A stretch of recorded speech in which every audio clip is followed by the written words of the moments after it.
balik sejarah pada masa itu ada nama yang mengobarkan semangat arek-arek Surabaya, Pak. Ya. Bung Tomo. Betul, ya. Suara saya semangat.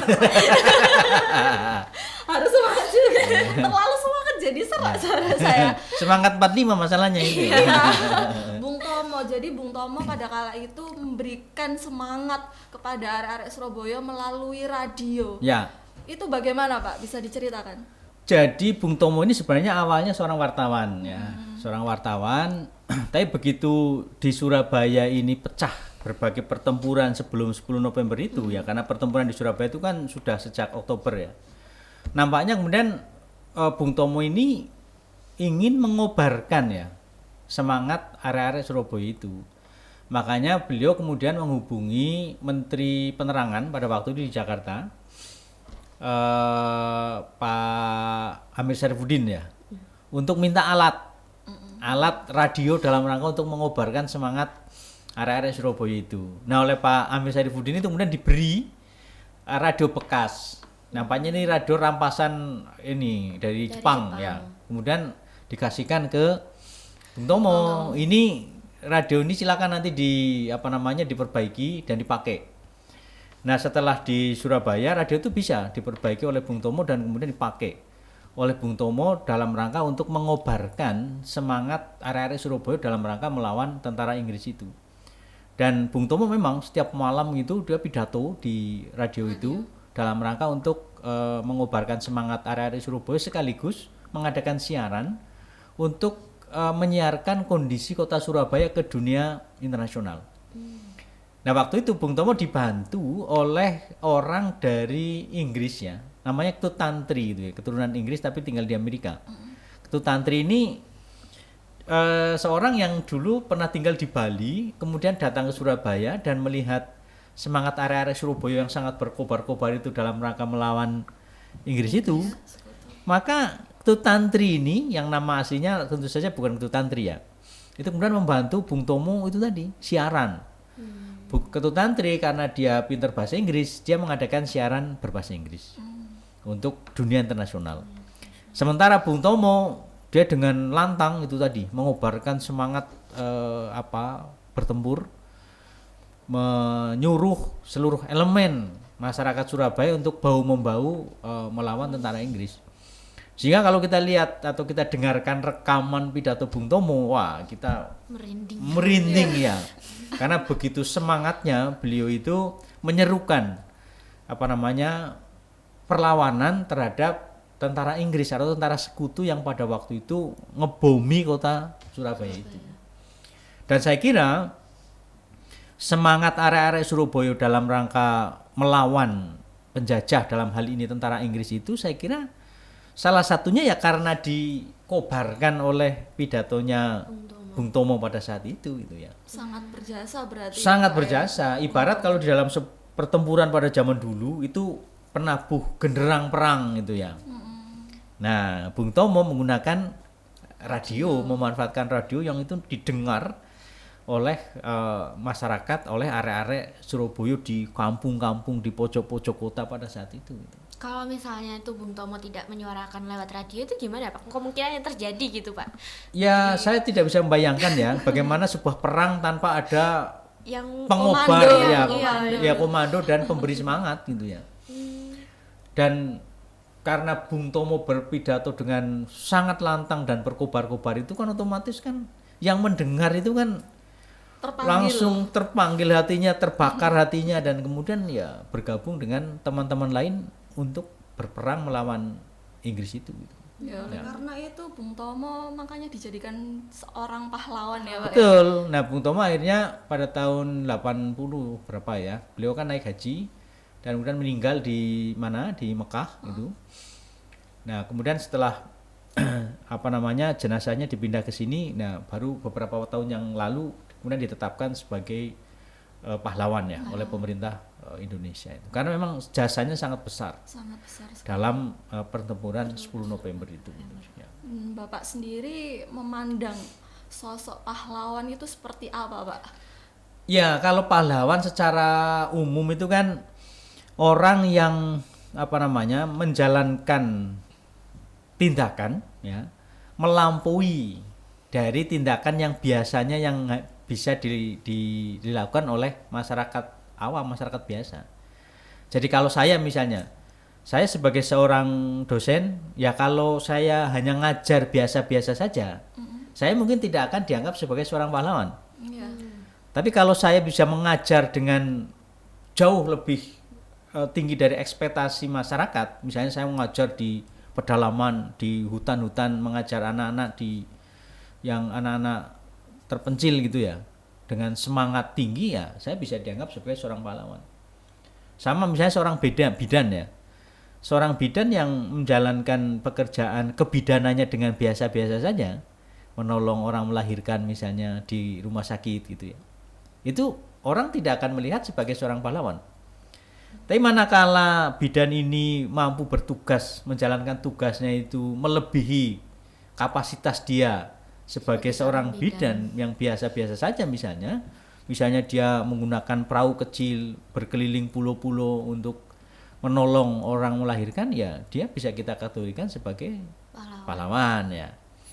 Nah, dengan demikian siapapun sebenarnya yang bisa menjalankan tugasnya dengan dengan penuh semangat dan melampaui apa yang dilakukan oleh masyarakat biasa dalam tugas yang sama, nah itu bisa kita anggap sebagai pahlawan itu. Namun ada julukan, Mbak. Ya. Pahlawan tanpa tanda jasa. Itu maksudnya gimana, Mbak? Ya, maksudnya bahwa itu kan ditujukan pada guru ya. Guru itu kan orang-orang yang tugasnya sangat mulia. Beliau mengajar kita agar kita menjadi insan-insan yang berguna, insan-insan yang luhur gitu ya. Insan-insan yang bisa menjadi sosok yang menjalankan berbagai hal di negeri ini. Dengan demikian peran seorang guru itu sangat luar biasa. Nah, dulu itu guru itu gajinya itu sedikit. Zaman dulu. Sehingga seolah-olah bahwa apa yang dilakukan oleh seorang guru ini sesuatu yang tanpa balas jasa gitu ya. Sehingga dianggap sebagai pahlawan tanpa tanda jasa. Walaupun sebenarnya meskipun seorang guru itu sekarang sudah mendapatkan gaji yang tinggi misalnya, yang wajar, tapi tetap saja guru itu adalah pahlawan gitu. Konteksnya apa? Ya konteksnya bahwa seorang guru itu adalah sosok yang mengentaskan kita, yang mengangkat kita dari dunia gelap ke dunia yang lebih terang. Dengan apa? Dengan pengetahuan yang diberikan oleh bapak dan ibu guru tadi gitu ya. Artinya jangan mentang-mentang pemerintah sudah memberi sertifikasi guru misalnya, kemudian kita tidak menganggap guru sebagai pahlawan lagi. Tidak begitu. Tidak seperti itu ya. Guru itu sampai kapanpun itu tetap seorang pahlawan bagi kita. Saya yang dari desa di Banjarnegara itu sampai kemudian bisa menjadi dosen ya, bahkan bisa menjadi dekan misalnya, bisa menjadi guru besar, menjadi profesor, itu kan berkat jasa guru saya sejak TK sampai perguruan tinggi dan guru-guru yang lain yang ada di sekitar saya gitu ya. Sampai sekarang ini gitu. Karena tentu saja guru itu bukan hanya orang yang mengajar di kelas ya, tapi juga orang-orang yang memberi inspirasi pada kita dimanapun gitu ya. Itulah konteks pahlawan tanpa tanda jasa gitu ya. Kalau saya tetap menganggap guru itu pahlawan gitu ya. Nah, sampai kapanpun itu. Betul. Ya. Nah, ngomong-ngomong pahlawan tadi, wah pasti ini kan dari saya sendiri, mungkin dari Mbak Desi juga ingin disebut sebagai pahlawan juga gitu kan Pak ya. Nah, untuk gimana ya Pak ya, untuk menumbuhkan spirit kepahlawanan dalam diri seseorang itu bagaimana ya Pak? Karena kan ini kita juga ya faktor-faktor luar itu kan juga mengganggu ya Pak, bisa disebut sebagai tantangan kita juga gitu. Ya, sebenarnya untuk menumbuhkan sikap kepahlawanan kita harus berhadapan dengan tantangan-tantangan. Kalau kita biasa-biasa saja, bangun tidur, sarapan, terus kemudian jalan-jalan ke mall, tidak akan menumbuhkan jiwa kepahlawanan. Tapi bangun tidur, kemudian kita jalan-jalan melihat realitas masyarakat di sekitar kita, misalnya masih ada orang yang kekurangan, masih ada berbagai persoalan yang ruwet-ruwet misalnya, Dan bagaimana kita mengatasi, tentu saja ini akan menumbuhkan sifat kepahlawanan kita atau jiwa kepahlawanan kita. Kita harus mau misalnya berkeliling ke sekitar kita, melihat masyarakat yang masih kekurangan, melihat berbagai persoalan yang ada di sekitar kita, entah itu persoalan lingkungan, sampah misalnya ada di mana-mana. Bagi Mbak yang lulusan kedokteran hewan masih ada problem di kehewanan kita, di peternakan kita misalnya ada penyakit mulut dan kuku misalnya. Maka akan menumbuhkan sifat empati dan simpati. Prinsip kepahlawanan itu kan akan muncul kalau kita memiliki rasa empati, juga rasa simpati. Empati itu adalah rasa bahwa kita berpihak kepada orang-orang yang sedang membutuhkan bantuan, yang membutuhkan pertolongan gitu ya. Maka tentu saja kalau kita sering menghadapi realitas-realitas semacam itu, maka dengan sendirinya jiwa kepahlawanan kita akan tumbuh. Jadi prinsipnya setiap hari kita harus berhadapan dengan tantangan. Gitu ya. Kalau kita berada di zona nyaman terus, ya maka sifat jiwa kepahlawanan kita tidak akan tumbuh gitu. Jadinya, ya. Pahlawan kesiangan. Kayak sering banget bedanya. Iya. Betul ya. Jadi pahlawan yang muncul nanti ketika semuanya sudah berakhir. Nah, membahas tentang spirit kepahlawanan Pak ya. Ya. Sebagai anak muda itu apakah kita harus mengingat sejarah terutama jasa dari para pahlawan terdahulu Pak? Ya, itu salah satu ya. Itu salah satu hal juga yang bisa menumbuhkan sifat kepahlawanan. Jadi mengapa di Indonesia itu diangkat tokoh-tokoh pejuang menjadi pahlawan secara formal ya? Itu kan sebenarnya konteksnya agar kita menjadikan yang bersangkutan itu sebagai apa? Sebagai tokoh panutan. Bahwa beliau ini yang telah ditetapkan sebagai pahlawan secara formal, ada SK-nya, itu adalah orang-orang yang berjuang. Orang-orang yang memperjuangkan sesuatu, dan itu harus menjadi inspirasi. Ketokohan mereka itu harus bisa kita ambil contohnya gitu ya, dalam rangka untuk kita menjalankan kehidupan sehari-hari kita. Bahwa si A misalnya yang pada zaman dulu serba terbatas pada saat itu kok ternyata memiliki semangat untuk berjuang misalnya, untuk mengusir penjajah misalnya. Maka konteks kita sekarang adalah bagaimana kita sekarang itu juga berjuang menghadapi tantangan dalam konteks masa kini gitu ya. Misalnya apa? Kemarin misalnya kan selama 2 tahun lebih kan kita berhadapan dengan COVID ya. Itu kan banyak sekali yang bisa kita lakukan.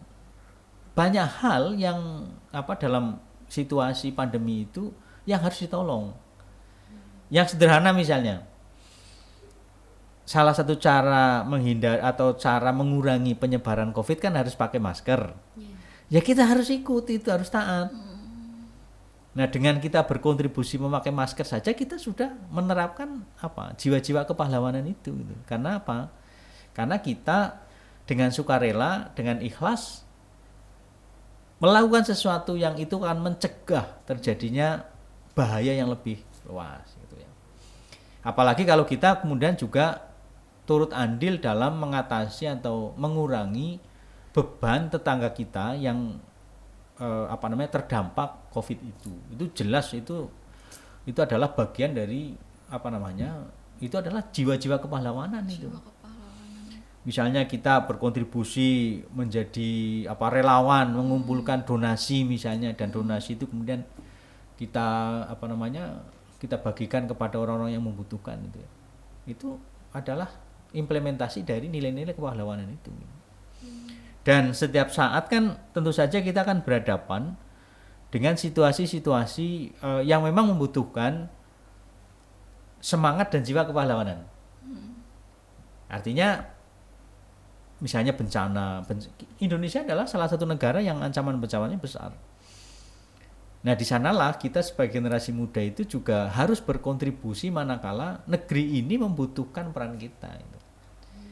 Kepahlawanan kita itu dipanggil pada saat menghadapi berbagai situasi yang sulit gitu ya. Kalau kondisinya nyaman kayak gini ya orang mungkin tidak akan menganggap bahwa nilai-nilai kepahlawanan itu dibutuhkan misalnya. Tapi begitu kita menghadapi tantangan, ya disitulah jiwa-jiwa kepahlawan, nilai-nilai kepahlawanan itu, semangat kepahlawanan itu dibutuhkan. Berarti nih pahlawan itu nggak lepas dari tantangan gitu ya Pak? Betul, ya. Jadi tantangan itulah yang kemudian menjadikan semangat kepahlawanan itu bangkit gitu ya. Selain bekerja tanpa pamrih ya, Ya. Pak ya, sikap atau jiwa kepahlawanan apa yang harus kita miliki sebagai pemuda itu, Pak? Ya, sebenarnya responsif sebenarnya ya, sikap responsif terhadap sesuatu yang memang membutuhkan peran kita, itu yang harus selalu kita kita miliki. Jadi manakala misalnya secara spontan kita berhadapan dengan sesuatu, ya kita harus meresponnya.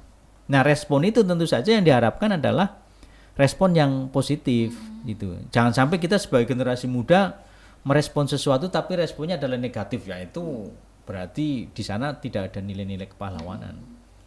Karena prinsip dari nilai-nilai kepahlawanan itu kan berbuat sesuatu tetapi untuk kebaikan bersama dalam lingkup yang luas gitu ya. Kalau berbuat sesuatu tapi lingkup tidak memiliki efek luas, apalagi efeknya hanya untuk diri sendiri, ya itu tentu saja bukan kepahlawanan itu. Jadi orang berjuang mengusir penjajah itu kan efeknya kan luas sekali gitu ya. Nah, inilah yang kemudian mengapa orang kemudian diposisikan sebagai pahlawan misalnya. Karena tindakannya memang memiliki impact ya, memiliki dampak yang luas gitu. Kalau tindakannya itu hanya berdampak pada diri kita, ya itu bukan pahlawan.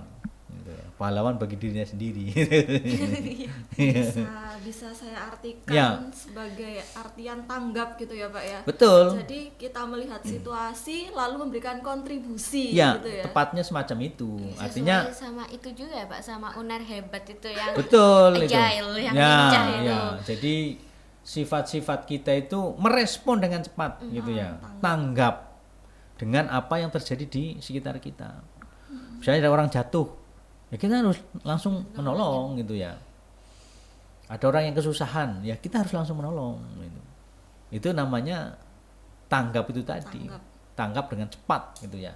Responsif, merespon dengan baik, dengan positif gitu ya. Apa-apa yang terjadi di sekitar kita gitu. Jadi kebalikannya itu kan acuh, tidak peduli. Iya. Jadi Nah, sifat betul itu sekali. harus dihindari berarti Iya, ya, Pak ya. itu. Jadi acuh, tidak peduli, terus kemudian tidak jujur, itu adalah sifat-sifat yang anti pahlawan gitu. Nah, sebaliknya yang kita peduli, kita jujur, kita responsif, tanggap dengan cepat, nah itu adalah nilai-nilai kepahlawanan gitu. Oke. Tadi kan kita udah ngomongin pahlawan ini ya Pak ya. Tapi tadi saya juga sempat tadi kan Pak Pur menjelaskan tentang seorang pejuang gitu. Nah, sebenarnya beda tuh sama sih Pak antara seorang pahlawan dan seorang pejuang gitu. Sebenarnya kalaupun beda itu tipis. Artinya ya pejuang dan pahlawan itu ya satu kesatuan yang tidak bisa dipisahkan itu ya. Jadi seorang pahlawan itu pasti pejuang gitu ya. Nah, kalau pejuang itu ya tinggal lihat konteksnya saja gitu. Kalau pejuang itu untuk dirinya sendiri ya mungkin belum bisa dianggap sebagai pahlawan ya. Tapi kalau kita berjuang memang memperjuangkan sesuatu yang untuk kepentingan bersama untuk kepentingan masyarakat luas, nah tentu saja itu bisa kita kategorikan sebagai pahlawan itu. Kita juga melihat dampak impact gitu ya dari apa yang kita lakukan gitu. Intinya sebenarnya di sana. Jadi kepahlawanan itu sebenarnya bisa sebenarnya dimiliki semua orang gitu ya. Saya memiliki jiwa kepahlawanan, Mbak berdua punya itu. Tinggal implementasinya dalam keseharian kita seperti apa gitu. Itu. Ya. Oke Pak. Ini saya juga ada pertanyaan lagi Ya. ya Pak ya. Ini masih berkenan ya Pak? Oh, Untuk kita masih. ngobrol-ngobrol Iya, gini ya masih. Pak? Semangat loh, Pak. Iya. Untuk UNER maunya harus semangat. Untuk bangsa ini Semangat harus 45. iya. Oke Pak, terkait dengan kita kan harus menjadi pemuda yang merespon dengan positif gitu Ya. ya Pak ya. Tapi untuk saat ini ya Pak, tetap berpikir positif itu agaknya juga masih sulit dilakukan ya Pak Ya. ya. Apalagi banyaknya di luaran sana tuh orang-orang ketika kita sudah berpikir positif tapi ternyata ternyata cuma modus pembohongan atau apa, sehingga itu kan apa ya, orang-orang lain masyarakat hanya terprovokator gitu ya Pak, ibaratnya kayak oh ya jangan, itu kayak modus gitu-gitu Ya. lah. Itu kan udah ya membuat apa ya Pak ya, maksudnya kita sebagai yang memang ikhlas untuk melakukan respon secara positif, Ya. akhirnya kita juga agak takut juga gitu Pak, Ya. ada sebuah Ya omongan yang memang terkait kondisinya sudah sangat berbeda. Jadi kondisi sekarang dengan kondisi zaman dulu, apalagi kondisi tahun 45 ketika terjadi perang 10 November, ya pasti berbeda sekali ya. Sekarang ini kan apa namanya, semangat orang dalam mengarungi kehidupan ini kan memang bermacam-macam. Ada orang yang apa namanya memang lurus ya, jujur, menerapkan kejujuran. Ada orang yang memanfaatkan situasi dengan untuk kepentingan diri sendiri. Tetapi apapun kondisinya, sepanjang bahwa kita yakin bahwa kehidupan ini ada yang menggerakkan ya, ada kekuatan yang apa namanya, ada Tuhan gitu ya, kita tetap harus apa namanya menjalankan kehidupan ini dengan nilai-nilai sifat-sifat ketuhanan itu gitu. ya, apa sifat UNER hebat lagi nih Pak, Betul yang ya, transenden. ya, transenden. Jadi kita itu hidup ini pasti terkait atau terhubung ya, transenden dengan yang maha kuasa. Bahwa kehidupan ini apapun yang kita lakukan diawasi secara langsung oleh yang maha kuasa. Ya jangan sampai kita hanya berpikiran Pak Rektor ndak ada kok, maka saya akan semau saya sendiri. Dosen saya ndak ada kok, nggak lihat saya ujian juga dosen nggak ngawasi, maka saya akan nyontek misalnya. Ya jangan begitu. Kita harus berprinsip bahwa kejujuran itu adalah landasan utama dari kehidupan ini. Kita harus berpedoman bahwa kehidupan ini ada yang mengawasi. Kalaupun bukan atasan kita yang mengawasi, yang maha pengawas itu yaitu Tuhan yang Maha Esa akan selalu mengawasi kita itu. Nah itu yang harus dijaga. Artinya kita harus harus selalu positive thinking ya pada siapapun. Ya kalau misalnya dibalik sesuatu yang dianggap kelihatan baik itu ternyata di situ ada penipuan, ya tinggal kita saja. Kita harus waspada dalam hidup itu. Kita harus selalu belajar. Kalau kita pintar itu kan tidak dipinteri orang, tidak dibohongi orang gitu. Itu prinsip itu harus kita pegang teguh gitu ya. Artinya bahwa bahwa kita hidup di dalam situasi yang tidak pasti, yang di sana antara kebenaran dan kebenaran dan ketidakbenaran itu sulit dihindari, itu sulit dibedakan misalnya, maka kewaspadaan itulah yang harus kita kita pegang teguh. Jadi ada seorang pujangga Jawa namanya Ronggo Warsito ya, yang hidup pada abad ke-19. Dia bilang dia menulis bahwa kita harus tansah eling lan waspodo dengan berbagai situasi itu. Nah, dengan kita selalu eling, selalu tanggap, selalu waspada terhadap situasi yang ada di sekitar kita, maka kita tidak boleh takut untuk berbuat kebenaran dan kebaikan itu.